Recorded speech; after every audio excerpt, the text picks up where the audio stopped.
Good morning, lab pals. Well, yes, it is still morning. Sometimes I get very confused. So, how are you guys? Hope you guys had a really nice week. Here in Australia, it's getting really hot. It's finally coming into the season that really defines Australians, going to the beach, enjoying the sunshine. So I've just did some more editing and recorded a new video which is going to be up soonish. It's a donut video, so you should look for it. It's one of the cake donut ones, so not really yeast based, but it's quite nice if you like peanut butter. It's essentially going to be kind of a light-ish kind of not overwhelming type of peanut butter based recipe. But yes, that's not what we're here to talk about. What we're here to talk about is, it's actually, I think it's either already Mid-Autumn Festival or about to be.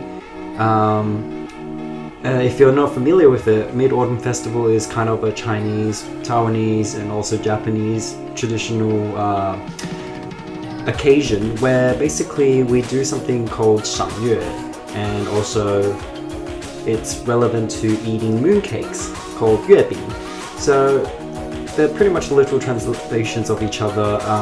So 赏月 is basically moon watching. So it's around that time of the year where I think it's meant to be full moon, so the moon's nice and bright, really pretty. And I'm not actually too sure about the tradition behind it, but you can look it up, like how it came about. But it's a very, very long tradition that's been there since a very long time ago. There are even very old stories about this tradition, folklores, all that in Japan as well. So mooncakes are basically a kind of very traditional pastry where it's traditionally baked inside a mold. There's different types. There used to be wooden types, and now there's also silicone ones to make it a little bit easier. So I'm guessing a lot of Asian pastry patisseries or cake shops would probably be going for that now, because it's probably a lot easier for them to work with and clean out, and just probably on a health standard and all that kind of stuff, it might be a bit easier. Anyhow, so usually it's a kind of pastry that's kind of oily and quite high in fat content, high in calorie, and usually filled with a variety of fillings. Traditionally there are fillings like lotus paste, what's the other one? Lotus paste, red bean paste for sure, and there's something else, but you know, there's a variety of choices, and one of the most common things is inside of them there would be a salted egg yolk. Now the thing I don't really understand about it, and I'm not super hyped about this pastry, even though I've had it several times when I was growing up, and even in the recent years I've had it a few times. It's just that the pastry is quite rich, but it's also not that overwhelmingly like amazing to me. A lot of times you spend a lot of money buying it here in Australia because it's so expensive and such a specialty kind of baked good, I guess. You know, it's not easy to get. So when you buy it, it's very expensive for something about this size, which is about your palm size, and you end up probably eating about less than a quarter of it for each person. So I guess it balances out in the sense that you won't need a lot for each person, but at the same time, for me, it's not worth it for the price. But for novelty purposes, and just so that you know what it is, you know, because it might be something amazing to you, because some people love it, I definitely recommend you trying it before you kind of, you know, dismiss it. But the thing we're here to talk about in this video that I wanted to try, and I've been so excited since last night, and been holding off so that I can show you in this video. So you guys, a lot of you probably like mochi and probably know about, so it's like rice cake, and sometimes it's filled with things like red bean paste too. And there was a trend a while back that started that was very popular in Japan, which was ice cream mochis. So I guess they took that trend, and I did not know about this. I know I saw the name float around a few times, which was snow skin mooncakes, and I had no idea what that meant. And Yuka, this lovely girl from work, who is Chinese in background, and she was the one that I made that grandma's what did I even name that video? Grandma's yogurt cake, the French yogurt cake that I made with apricot inside a little while ago. Decided to just return the favor and give me something, and she bought me these really lovely snow skin mooncakes.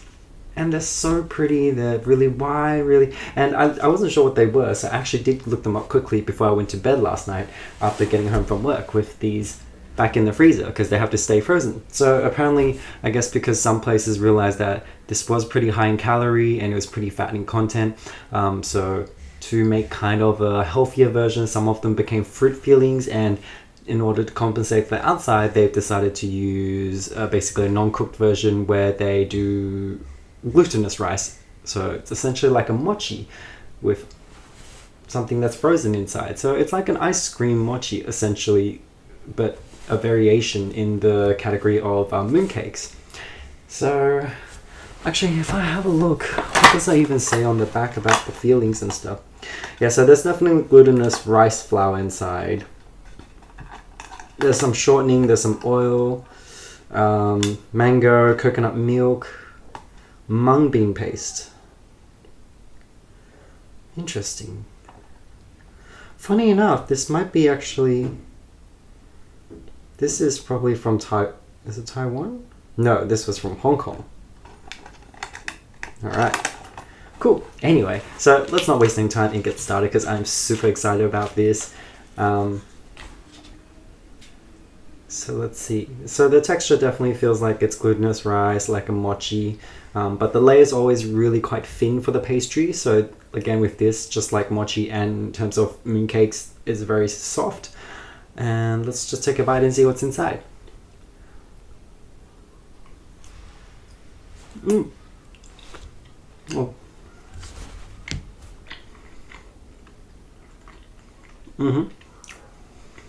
So, I don't know if you can see. That's probably the mung bean paste coming through. I'm not actually crazy about it, actually. So, outside crust, I'd say if I was ever going to make a version of this, which I'm curious about in the future now, if I was going to write a recipe for this, I would stick with using a traditional outside crust for the snow skin, because this tasted really nice.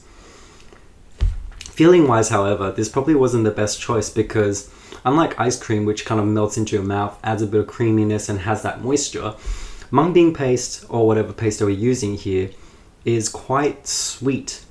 No, that's not what I was trying to say. What was I saying? Sorry, distracted by a computer running low on battery.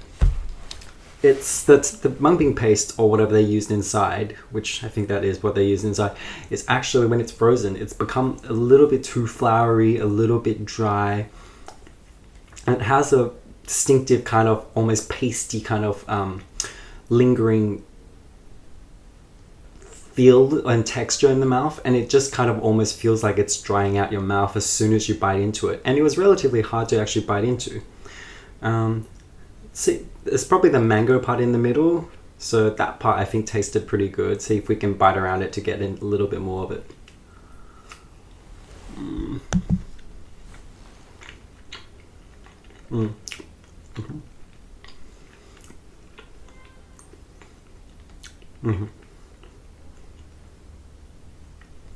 Yeah, the mango part kind of compensates for it.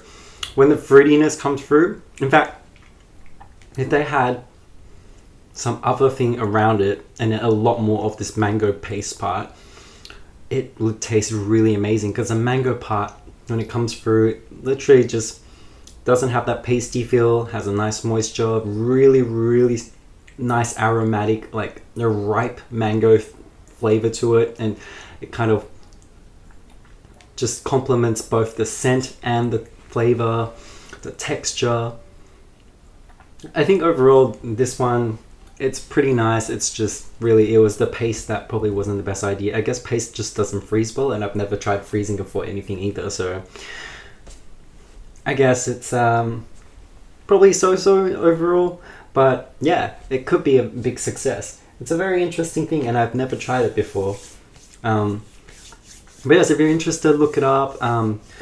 Mooncakes are a very interesting pastry. If you're living in Sydney or Australia in general, and you do pop into Sydney for a visit, Market City or Haymarket or the Chinatown here, around that time frame, especially Market City, there's usually a big stall full of a variety of them, from smallish ones that are just like one flavor and solid all the way through, or to like bigger ones with the fillings and varieties that I've mentioned before. And they've even gone a little bit more like Asian fusion and done some chocolate flavors, that kind of stuff, matcha. So the flavors are also like evolving a little bit. So if you're interested, you should definitely check it out and give it a taste. So that's pretty much it. I'm gonna go off and head to work. If there's any types that you've had before that you think are unique that I should know about, comment down below and let me know. And did you like it or not? Alright guys, I'll see you in the next video. Bye. Do you like my beanie, by the way? Minions.